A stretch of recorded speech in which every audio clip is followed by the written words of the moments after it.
你敢相信吗？这部电影为了拍一场戏，直接让特技演员在车里翻了8圈半，打破了金氏世界纪录。但在好莱坞的计算机里，它却成了一场票房悲剧。今天老头 Z 要来聊聊这部被严重低估的动作神作。特技玩家顺便说一句，如果你也觉得现在的特效动作片快把你看睡着了，那请务必订阅我的频道，我会帮你挖出那些真正有灵魂的作品。我们先来聊聊这部片的尴尬处境。2024年上映的时候，这部片在烂番茄拿到了82%的好评，观众口碑也炸裂，结果票房却惨得让人想掉眼泪。为什么？老实说，这就是典型的宣传跟不上节奏。大家看到海报，以为又是一部莱恩·葛斯林在耍帅的无脑动作片，或者又是哪个老影集的翻拍版。但在这个超级英雄疲劳的年代，大家早就被那些绿幕合成的爆炸给喂饱了，谁还在乎一个特技演员的故事啊？而且说真的，这部片的剧名《特技玩家》听起来实在太像某种手游或是2线频道的动作节目了。很多人在电影院门口晃了一圈，最后可能选择去看了隔壁的《星球崛起》，这就是老头 Z 常说的好片被剧名毁了一半。目前这部片已经在串流平台上架了，特别是在 Prime Video 上掀起了一波热潮，这才让很多人惊觉：天啊，我当初在电影院到底错过了什么？再加上当时的院线环境真的很微妙，大家对大制作的信任感已经降到了冰点。除非是沙丘那种视觉奇观，否则大家更愿意留在家里等上架。但特技玩家最讽刺的地方就在于，它是一部必须在大银幕看的电影。为什么？因为它拍的不是动画，而是真正的会痛的、会死人的特技。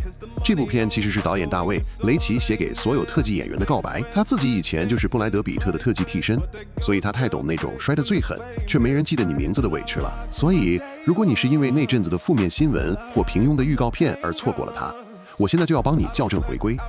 这不只是一部电影，它是一场长达2小时的传统工艺展示。在我们习惯了用电脑算图来解决所有问题的今天，特技玩家用最硬核的方式告诉你，有些东西人类亲自跳下去做的感觉就是不一样。IMDB 目前给出了7点多分的评价，老头 Z 觉得这分数给保守了，他值得更高的敬意。好，我们现在来聊点硬核的。为什么我说它具体好？首先，你要看的是动作戏的质感。现在大部动作片为了掩盖替身的破绽，会用那种快得让人想吐的剪辑，或是黑不隆咚的场景。但特技玩家反其道而行，他的动作戏清晰流畅，而且充满了创意。有一场戏是莱恩·葛斯林被拖在卡车后面，在城市里狂奔，你可以清楚地感觉到柏油路面的热度和那种随时会被甩出去的恐惧感，这就是实拍的魅力。它有一种数位特效永远模拟不出来的重量感。接下来我要吹一下这部片的化学反应，莱恩·葛斯林和艾米丽·布朗这组合简直是神来之笔。莱恩那种带着一点衰样的冷幽默，配上艾米丽那种精明又崩溃的导演形象，两人只要对戏，空气中都在冒粉红泡泡。这不是那种尴尬的动作片硬塞感情线，这是一部穿着动作片外壳的精品浪漫喜剧。有一幕，艾米丽在片场拿着大声公公报私仇，让莱恩反复做危险特技，那种又爱又恨的拉扯，看得我是嘴角一直上扬。想象一下，你现在就是主角寇特，你刚经历了一场差点让你终身残废的意外，躲起来自怨自艾了1年，结果你最爱的前女友突然打电话来，不是要复合，而是要你去帮她的处女座当替身。你到了片场，要面对的不只是随时会爆炸的炸药，还有那个你愧对的女人。这种卑微打工人与梦想奋斗女神的设定，是不是比那些拯救世界的超级英雄更有共鸣？你在每一次摔倒的时候，心里想的不是正义，而是等一下收工能不能跟他说上一句话。这种情绪，这部片抓得太准了。而且这部片非常 meta， 也就是他在电影里拍电影，他毫不留情地讽刺了那些自大的好莱坞影星，还有那些为了省钱不择手段的制片人。这对我们这种看片无数的老家伙来说，简直是彩蛋满满。他揭露了电影制作的荒谬，为了一个完美的镜头，一群人在烈日下反复折腾，而最终观众可能只会看到3秒钟。这种对幕后英雄的致敬，不是透过枯燥的访谈，而是透过一场场玩命的演出来展现的。它让你知道，那些你在银幕上习以为常的华丽，背后都是多少根断裂的骨头换来的。特别要提的是那场翻车8圈半的戏，在现代电影工业里，这种镜头大可以用 CGI 解决，既安全又省钱。但大卫·雷奇坚持要实拍，当那台改装吉普车在沙滩上疯狂翻转的时候，那种物理上的震撼是直击灵魂的。这部片在每一处动作设计上都充满了这种老派的坚持，它不只是在炫技，它是在守护一种快要消失的艺术。你看着莱恩·葛斯林在火海中奔跑，或是从直升机上跳下来，你会有一种久违的对电影制作的敬畏感。但如果我告诉你，这部看似纯粹致敬的热血电影，其实隐藏着一个让人背脊发凉的真相呢？不，别误会。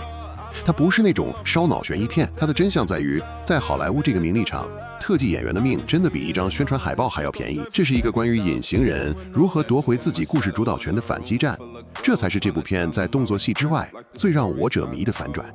它从一封情书变成了一把解剖刀。好了，老头 Z 吹完了，现在要来开启毒舌模式了。这部片虽然好看，但它绝对不是完美的。最大的问题在于，它的剧情逻辑有时候真的松得像我老家那张坐了30年的沙发。为了让主角陷入阴谋，电影编排了一些极度刻意的巧合，比如那个反派大明星的动机，还有那些杀手出现的时机。有时候你会觉得，拜托，这也太方便了吧。如果你是一个追求逻辑严密的人，你在看中段的时候，大概会跟我一样在电影院里翻白眼。还有，这部片的 meta 有时候玩得太过火了，他一直在打破第4面墙，一直在跟观众使眼色说，你看，我们在拍电影哦。刚开始觉得很有趣，但到了后半段，这种自嘲会有点干扰情绪的投入。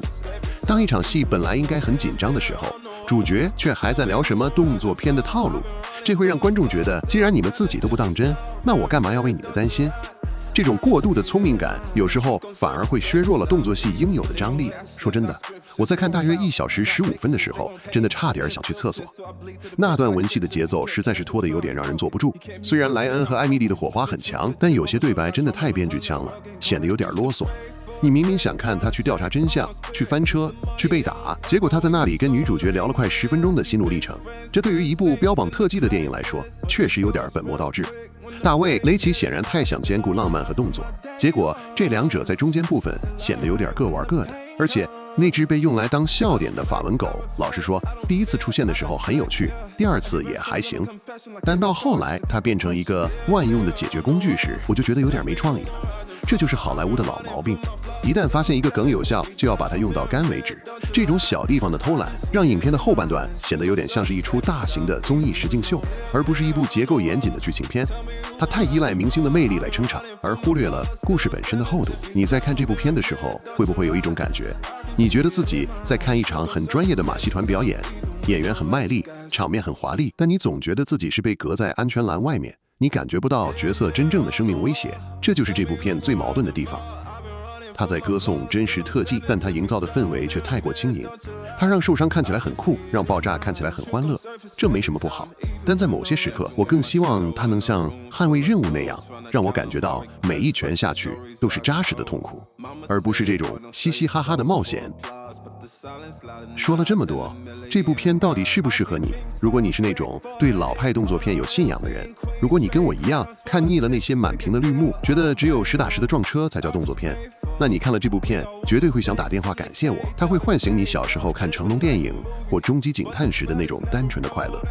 它是一部关于专业的电影，它在告诉你，这世界上还有一群疯子，愿意为了让你爽那3秒钟去冒生命危险。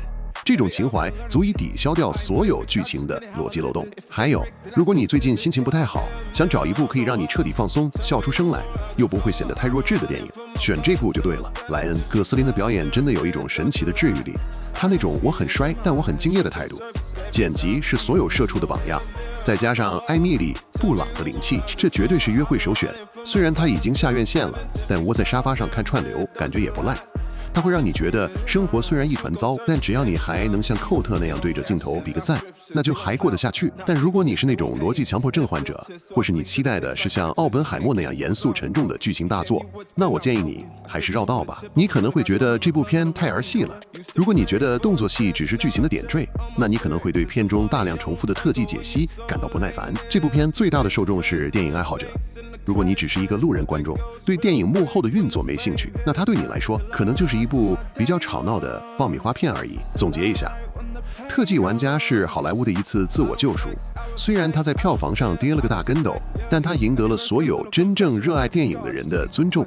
他是那种5年、10年后大家回头看2024年的时候会说，嘿，那部片儿其实超酷的作品。这就是老头 Z 的最终评价。你不一定要同意我的每个观点，但你绝对不能否认，在这个被电脑统治的时代，还有人愿意亲自去翻那8圈半，这本身就是一个奇迹。最后，我想问问大家，你觉得动作片应该追求绝对的真实，还是应该利用科技的便利？你更喜欢特技玩家这种硬核实拍，还是像复仇者联盟那种特效奇观？在评论区告诉我你的答案。